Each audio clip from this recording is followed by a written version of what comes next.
Hi guys, James at Rampant Lion Reviews again for you today with another beer review. For this one, we are going to stick to Hong Kong and we're going to return to a brewery that has now featured on the channel quite a few times before.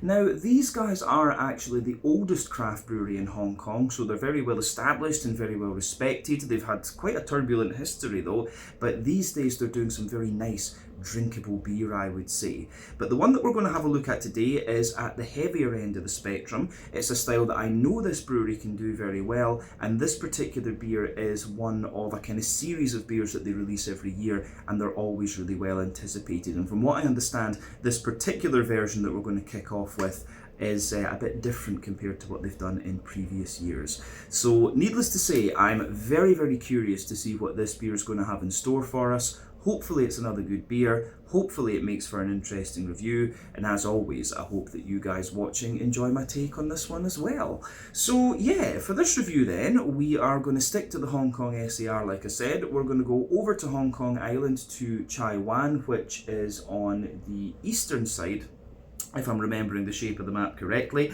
and that means that we're going to have a look at another beer from the wonderful Hong Kong Beer Company.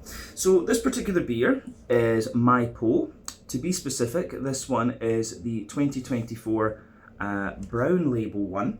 So this is the port barrel-aged version, so it's aged in French oak tawny port barrels. So yeah, from what I remember the brewer telling me, they haven't done one in a port barrel before, and that was one of the main reasons why I was quite curious to try this one, because they've done cognac barrels before, but never port from what I've seen. So yeah, this one I think should be a really interesting place to start off with.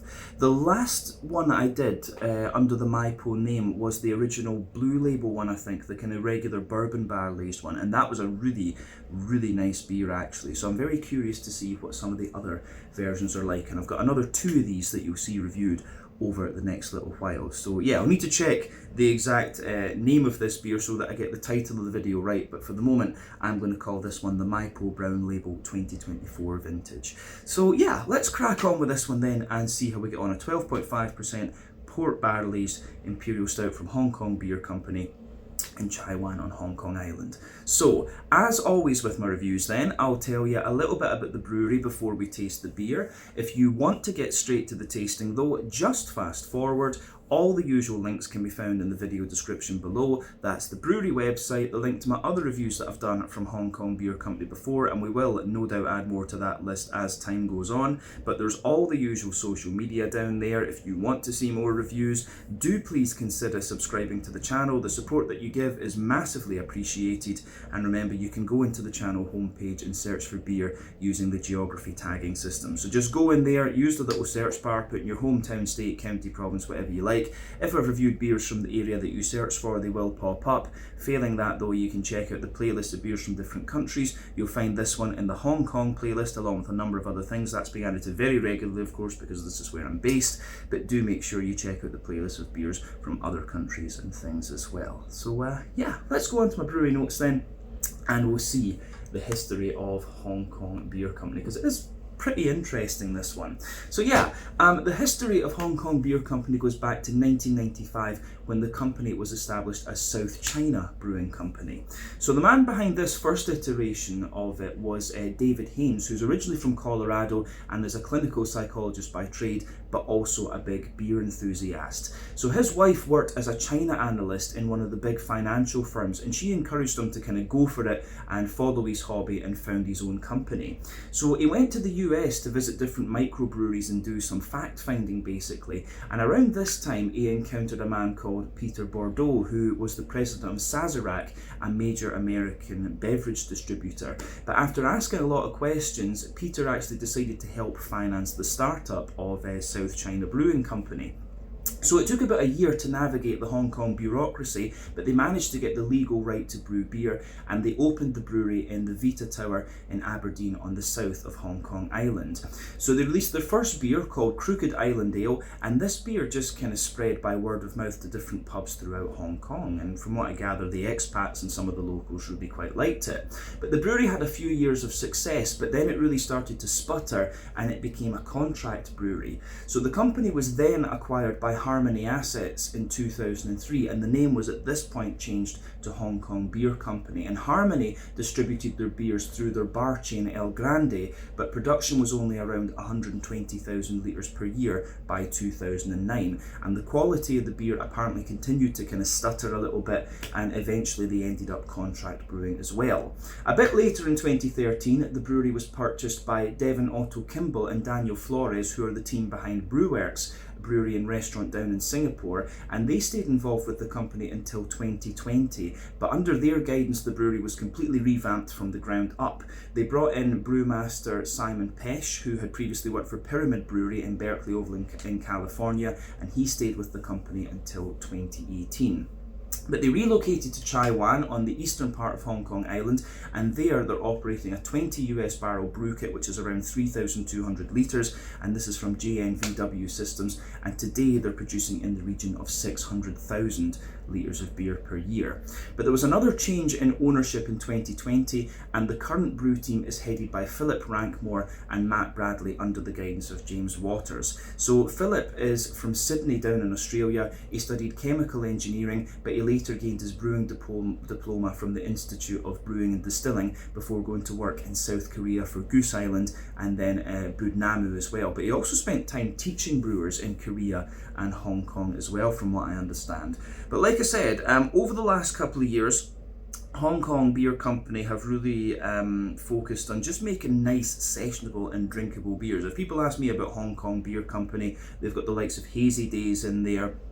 And Hazy Days for me is their kind of, I would say that's their kind of flagship beer these days, although the other ones are produced a bit more in a bit higher volume, I guess we could say. But the Hong Kong Beer Company beer is always really nice, light and very drinkable, good session beers basically, and they also produce some things like this too. So definitely worth checking out, like I said, if you come here and visit Hong Kong. But as of January 2025, when I'm filming this review for you, these guys have produced around 90 different kinds of beer, according to Untappd. So these guys are not the most prolific of the Hong Kong breweries, but they do some really, really solid stuff. If these guys release a new beer, it's really quite refined before it's released, I would say. But yeah, my favourite beer I've had from these guys recently was the One Mo, which is a cold IPA, and that really suited the kind of style of beer that these guys have, and the sort of mouthfeel characteristics that you very often get from them and things.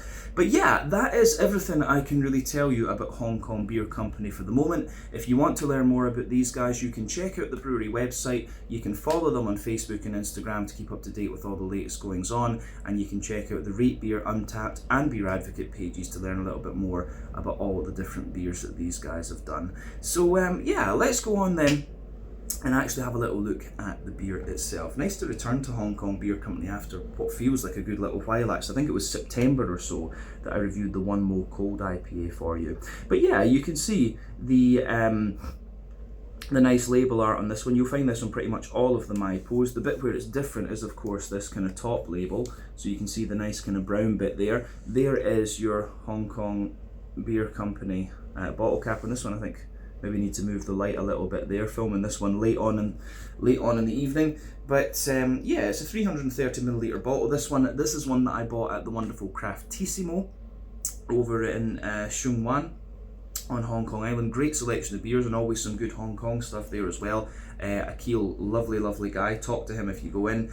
But yeah, I bought the three of them there, and I think it was like 70 Hong Kong dollars, so about £7 sterling, about €8, $9 American, something like that for those of you watching in different places. But like I said, this one comes in at 12.5% ABV, and it says it's barrel aged in French oak tawny port barrels. This version has rich roasted coffee and chocolate flavours with notes of raisins, plums, figs and caramel. And this one has wheat and oats in it as well. Remember this beer being, the bourbon barrel aged one being very smooth, and if there's wheat and oats in there, that kind of makes sense. But yeah, let's get this guy out into the glass then and see what it's all about. I've been very curious about these since I bought them. Nice little bit of smoke on the opening there. But yeah, let's get it out into the glass and see what it's all about. Look at that. That pour is lovely. And it's got a nice wee bit of head on it there as well. So we'll look at that just before it disappears. So yeah, that head before it disappears is about 1/4 to 1/3 of a finger of a frothy, I would say kind of very dark tan, almost chocolatey brown head. I'll just let you have a wee look at that. Bring it up there. You can see maybe on this side it's a little bit more foamy, but yeah, it's got a wee bit of a kind of soapy element to it there as well, and it is of course just fading away to be a sort of thinner, more foamy layer on the top, and yeah, you've got that nice kind of ring around the edge of the glass there. But as you would expect from an Imperial Stout, this one has poured a lovely sort of dark ebony rosewood colour. As I often say on the channel, the colour of your beer depends on a few things. One, the type of malts that you use. This goes a long way to determining your EBC rating. Two, length of your wort boil is going to play a role, because the longer you boil the wort, the more the sugars caramelise, and thus you get a darker colour of beer. But any barrel aging that you do or adjuncts you put into the beer will affect its colour as well, but it's very difficult to affect the colour of black beers like porters and stouts and stuff like this with barrel aging and things.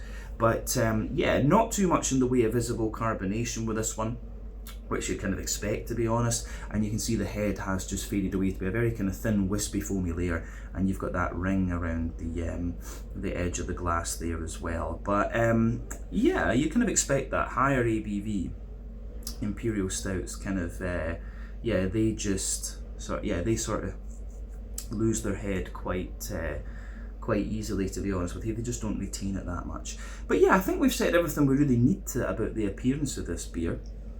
But we'll have a wee look at it from the aroma perspective now. So yeah, beautiful looking Imperial Stout, this one. You saw the pour looked great. So let's have a wee look at the aroma of this one then and see what it's all about. I'm very, very curious about this. Oh, that smells really nice. Now, the reason I was curious about this one is because I've had port a few times, and it's something I just remember really, really enjoying. It's not something I drink all that often. I try not to drink too much outside of the videos I do for the channel and things, just because, you know, too much alcohol is not good for you, of course. But yeah, I do remember having port when I went up one of the hills with my friend back in the day, and it's one of these kind of core memories. So I do love a good port, and that, you know, whenever I see something that's port barrel aged, you don't see it that often, and that's really what kind of stuck in my head about this one. I was wondering what versions of MyPo I should buy, and eventually I went for 3 out of the 5. 3 of the ones that I hadn't tried. There was one I just didn't fancy, to be honest. Bananas. But yeah, the aroma out of this one is lovely, like properly silky and old school and things. And as I said to you, the Hong Kong beer company beers they've always got this smoothness and this cleanliness to them. And for a big Imperial Stout like this, it really suits. But this is giving you everything you want. You've got that big malty backbone, the kind of red fruity notes, and just a lovely kind of smooth barrel component to it. So let's go into this one and have a proper look at the aroma and just see what we're getting there. So if you take the aroma in really deeply, that's when you start to smell the oaky characters out of this one.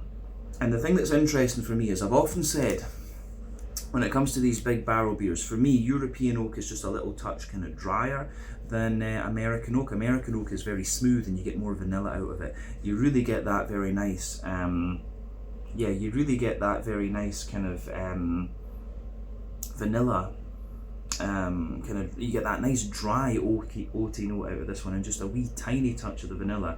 But you can smell the lovely fruitiness from the port in there. It's got a very sweet, like, I always found port it's like really sweet grapes, and it reminds me a bit of Japanese grape juice, actually, the kind of porty notes that you're getting out of this one. As I say, I'm no port connoisseur, but you know, I can appreciate something that's got big flavour. But that's the barrel notes and the fruity side that comes out of the barrel in this really reminds me of some of the Japanese grape juices that I've tried over the years. So yeah, that side of this beer is really, really nice. But then the actual malty side of things, you do get an element of that roasty, toasty, well-fired bread crust. But as I say, Hong Kong Beer Company, their beers are always very smooth, I find.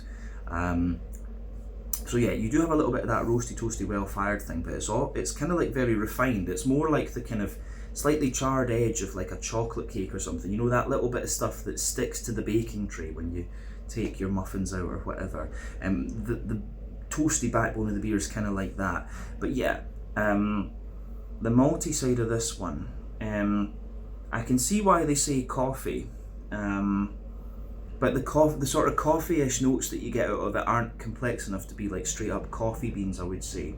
It's more like a kind of, for me, it's more like a kind of chocolate, a dark chocolate sponge, I would say, in the backbone. So you've got that kind of charred chocolatey edge.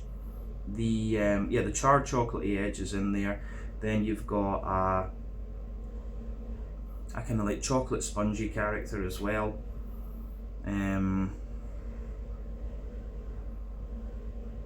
Then yeah, above that you have a little bit more of a, you start to get a bit more of, there's almost like a rye bready type quality out of this one, which is really nice.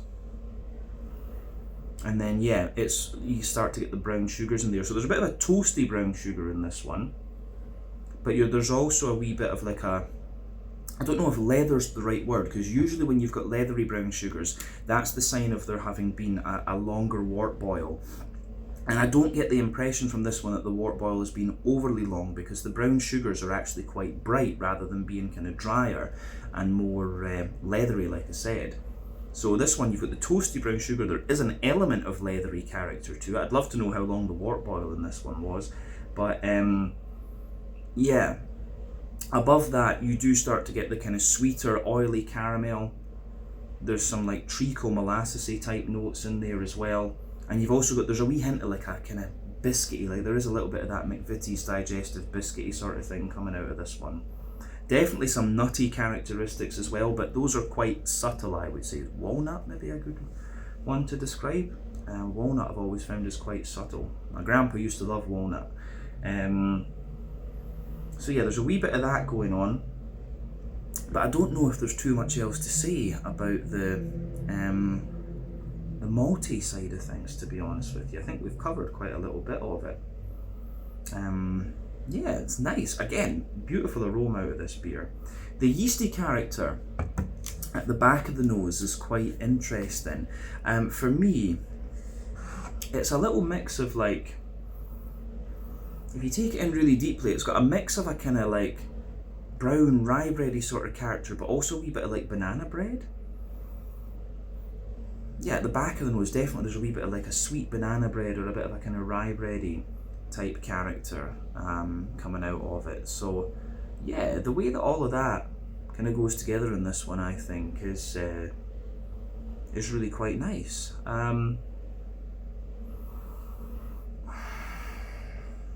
Yeah, all in all, I think the malty and yeasty character, yeah, mostly a banana bread and a sort of like rye brown bready sort of thing coming out of this one. Yeah, I think that is very, very nice with this particular beer. But I think I would leave it at that for the yeasty side of things. The green component of this one, obviously with this being a barrel aged beer, did it say how long? No, it didn't.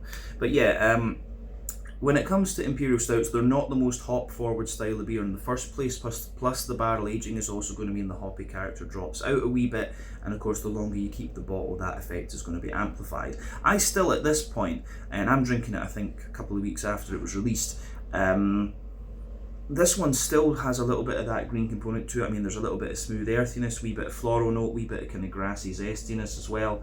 Yeah, the way that it goes together, I think, is really, really nice. So yeah, there's that wee touch of green component in there, but then the focus from the fruity side of things, I wonder if it's Bramling's Cross they've used in this one, or what would the other one be? Williamette from the States maybe. But yeah, the fruity side of this one's very, very nice. You've got a lot of kind of, there's a good little bit of sharper raisin in there. I get quite a bit like oily plum as well, in honesty.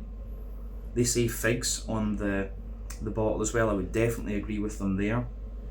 I get quite a little bit of like blackberry and blackcurrant out of this one too, and these are all things you'd kind of expect. And of course you've got the kind of Japanese grape juicy kind of note from the port, as I would call it. But yeah, you do get some of the fruity characters out of that. Like, is it right to say it would be like a more acidic grape or something?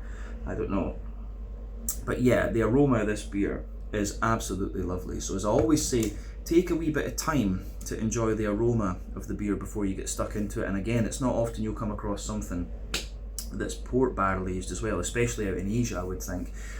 So yeah, absolutely worth just taking a wee bit of time to get used to the sort of things that are going on in this beer, because that's half the experience with craft beer and whiskey and stuff like that. But yeah, this one is the Maipo 2024 vintage brown label port barrel aged version, however we're going to call it. Need to check for the video title, of course. But yeah, let's have a taste of this one then and see what it's all about. A 12.5% port barrel aged Imperial Stout. Slàinte, skål, cheers, gambe.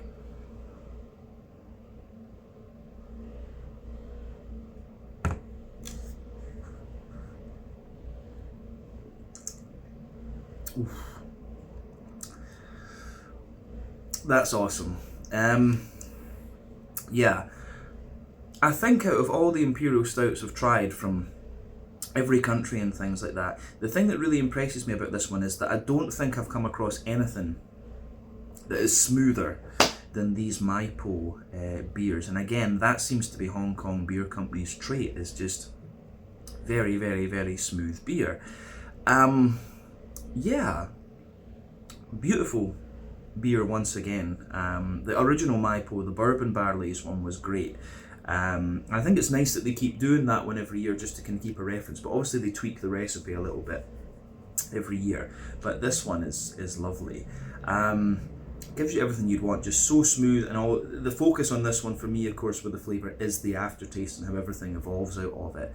But again, it's a beautiful, beautiful beer, this one. So big thumbs up to Philip and all the guys at Hong Kong Beer Company who did this. So yeah, let's just break this beer down then and describe it for you more in depth, as we always do. Middle third of the palate's where we're going to start as usual. So the backbone of the beer is that fresh, well, I should say fresh, too used to saying that. The backbone of this beer is that lovely, smooth French oak in there. And as I often say, sweeter flavours come out further forward on the palate, more dry and bitter flavours come out further back.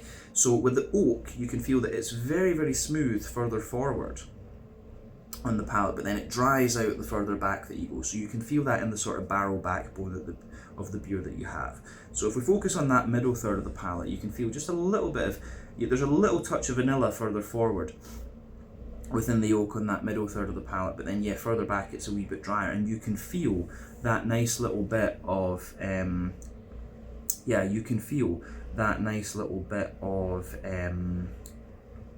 kind of, you know, grapey, porty kind of character sitting on top of that. I think it takes a little while. You've seen how long it was since I took a sip of the beer. Right now, I'm starting to get quite a little bit of that kind of grapey character coming out. So yeah, I do really like how that pieces together.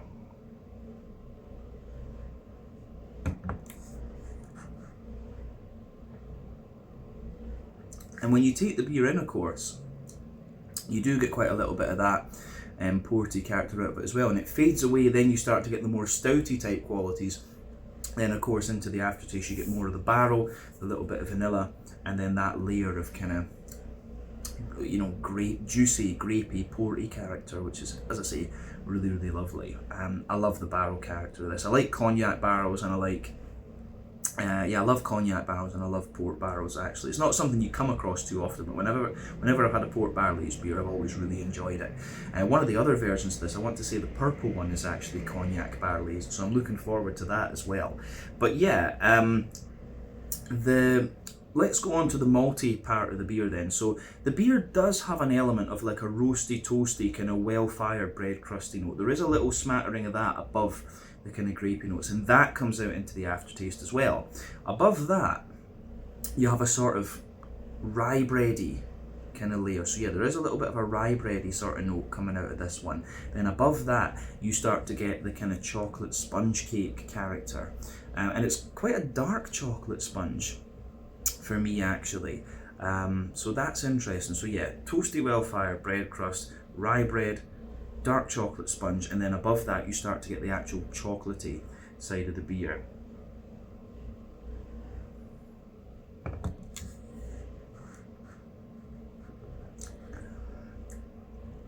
So yeah, for me the chocolatey side of this one's quite interesting, because I would say Again, this is to do with sweeter flavours further forward, roast, more bitter flavours and stuff further back. But on the chocolatey layer, at the back of that middle third of your palate, you can really feel, you can really feel the sort of roasty toast, the kind of darker side of the chocolate, that more, 70-80 percent cocoa chocolate there, almost kind of slightly charred actually. But as you move further forward along that middle third of your palate, you absolutely can feel it just kind of brightening up a wee bit. And I think it ends at the front third of your palate as being a little bit more along the lines of like 40% cocoa chocolate. It's actually kind of milky, and you can feel a wee bit of the vanilla of the barrel kind of mixing into that. But at the same time, some of the roasty toasty characters are coming out of the beer as well into the aftertaste. So yeah, really interesting mix of things going on in the middle third of your palate with this beer. But yeah, above the chocolatey layer, well, actually, the other thing I would say is about the bready notes and the sponge cake. You do get a little touch of nutty character emanating from that as well, which is kind of interesting. Again, that comes out into the aftertaste. So yeah, you've got barrel, bit of the port, roasty toasty, well-fired kind of bread crust, and then a little bit of nutty character coming out of the beer into the aftertaste. But yeah, above the chocolatey layer then, that's when you start to get the brown sugars. For me, the base of the brown sugars, I would say, is kind of toasty. So it's a toasty base in there. On top of that, you get that big circle in the middle of your palate. So the base of the circle is sitting on top of those toasty brown sugars, and it is a little bit leathery. As I say, I'd be very curious to know the length of wort boil in this one, because it has, in the aroma, I wasn't picking up too much of the leatheriness, but it's actually quite prominent in the flavour, which is interesting, and again, it aids the smoothness of the beer. The wheat and the oats, of course, are the main thing in this one that's going to really smoothen out the mouthfeel. They'll be contributing to the kind of bready notes and sponge cakey notes that we were talking about earlier. The oats probably going to be more the sponge cakey character, and the wheat's going to be more of the bready character. The barley malt, of course, too.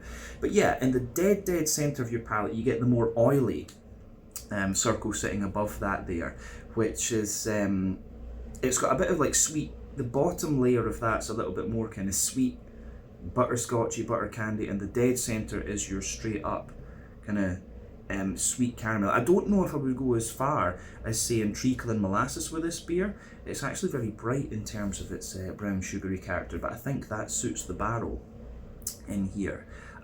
So yeah, it's interesting stuff actually. I'm wondering if they've brewed a few different batches of the Maipo and played with the recipe a little bit to suit the barrels, or if they've just brewed the base batch and then aged it in different barrels and then experimented with it in the barrel. Again, I'd be very curious to know the process by which they've designed these beers. I'm a process and ingredients nerd when it comes to my beers. I really like that. But yeah, this is a very smooth and just very silky Imperial Stout, this one. It's really nice. I think we've said everything we need about the middle third of the palate then. Let's go to the back third of your palate. So the border region between middle and back third of your palate, again, you get that little bit of kind of bready-ish build up in there. The base is the sort of rye bready, the kind of more rye bready type character. Then it's the chocolate sponge, and then you can feel a little bit of it's almost like a kind of charred chocolatey character that sits on top of there. And generally speaking, you're going to get similar flavours in the back third of your palate to the middle third of your palate, but just at different intensities. So the base of that back third of your palate is the drier side of the barrel, of course. That kind of more dry, it's almost slightly spicy, oaky character. Then yeah, you've got the port in there, and it's like kind of more, it's got a bit more of a kind of like datey, sultana-y type quality to it in terms of the fruity side of things too. But then yeah, roasty, toasty, well-fired bread crust. The rye bready layer is like lighter, taller, more airy and drier as well. Then you've got the wholemeal brown bready layer above that, which is a bit lighter, taller and more airy. And then yeah, you get the kind of chocolatey layers creeping over the top of that as well. So yeah, nice kind of chocolatey, the kind of more roasty, toasty side of the chocolate just creeping over the top there, and a bit of the kind of more leathery brown sugar creeping over that as well. Then above everything else on that back third of your palate, it's about the yeast. So let's focus on that yeasty character coming out of the beer.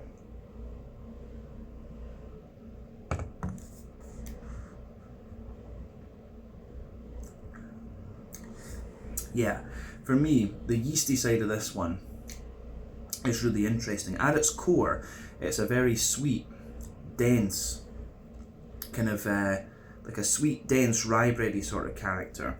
It's surrounded by, yeah, it's a sweet, dense, rye bready character, then it's kind of surrounded by a more kind of wholemeal, brown bready note, I would say. And then, yeah, it's got a kind of bread crusty type note out of this one.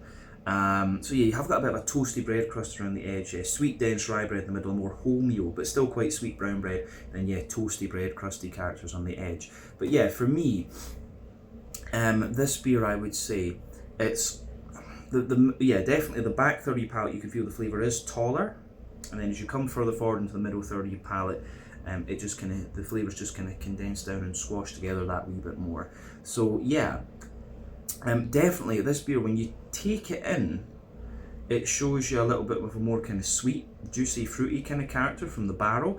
Then into the aftertaste, you get more of the kind of roasty, toasty, well-fired notes. So it kind of gets a little bit more bitter the further into the aftertaste that you go as well, this one. So really interesting in that regard. So let's go on to the hoppy and fruity side of this beer. As I said, this stout is quite young in a sense, so it does have a wee bit of hoppy bitterness to it. Like in the back corners of the palate, you do get a little touch of like an earthiness out of this one, but it's almost a little bit roasty, toasty, a little bit of fugu maybe in this one.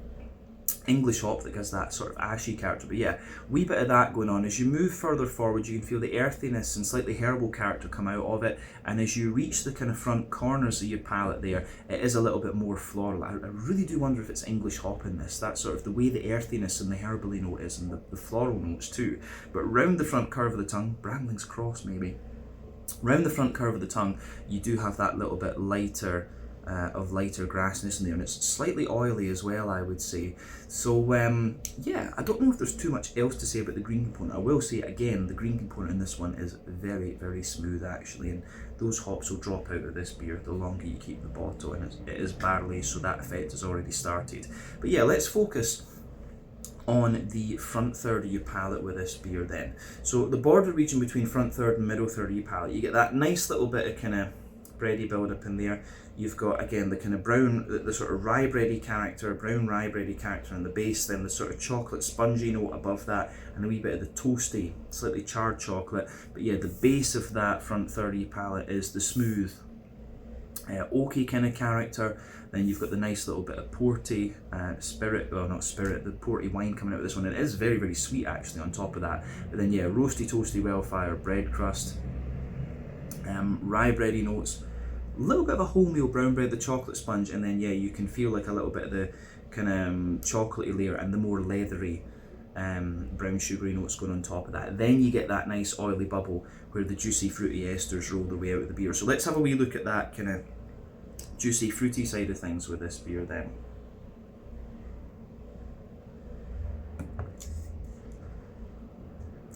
But yeah, the fruity side of this one does have quite an impact to it. I'd be curious to know how much of that's due to the port and how much of it's just the beer itself.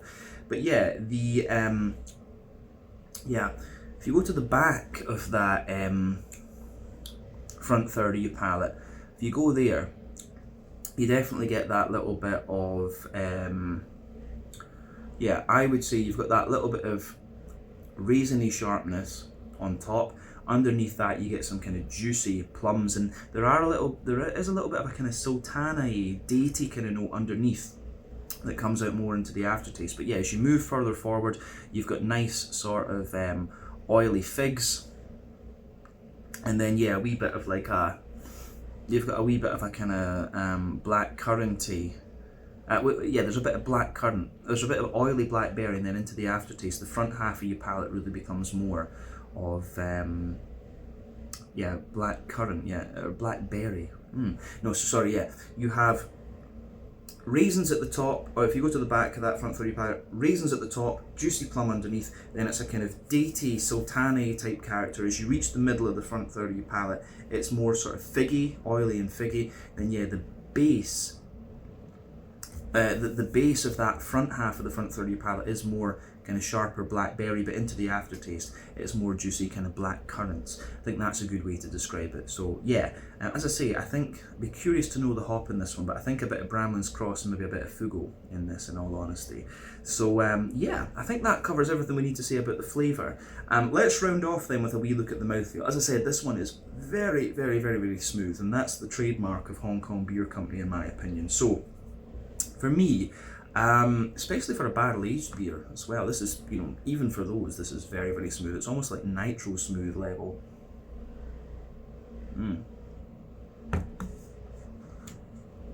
So yeah, I'm a bit confused as to where to put this one, because the flavour that it gives you, it's very full-bodied from the flavour perspective, but at the same time, it feels very, very clean and very, very drinkable. And again, that's the trait of Hong Kong Beer Company.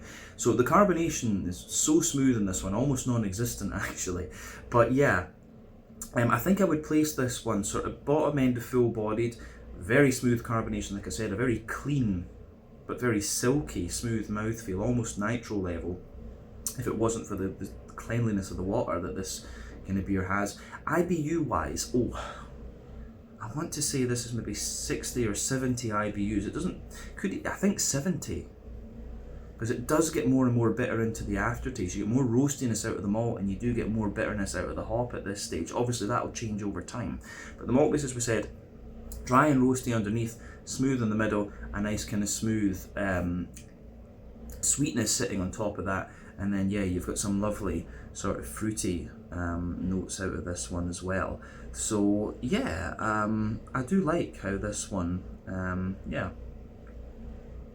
I do like how this one goes together, in all honesty. It's a lovely, lovely beer, and it gets a big thumbs up from me in that regard. The fruitiness out of this one, the juiciness that it has in the beginning and then into the aftertaste as well, I think is also very nice. So a really interesting beer, and once again, very, very well done from the guys at Hong Kong Beer Company. So very happy with that.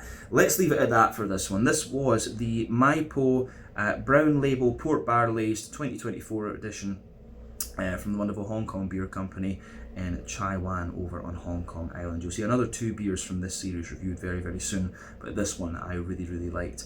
So yeah, once again, thank you for watching my beer reviews. Until the next time, please like, subscribe, share, all the usual YouTube stuff. Let me know your own thoughts on this beer in the comment section below. Let me know what your favourite beers are from Hong Kong Beer Company as well, and we will definitely return to these guys again at some point in the very near future. But until then, Slàinte, Scott, cheers, check out my social media, check out their social media, and I'll catch you guys again in another review very, very soon. Ciao just now.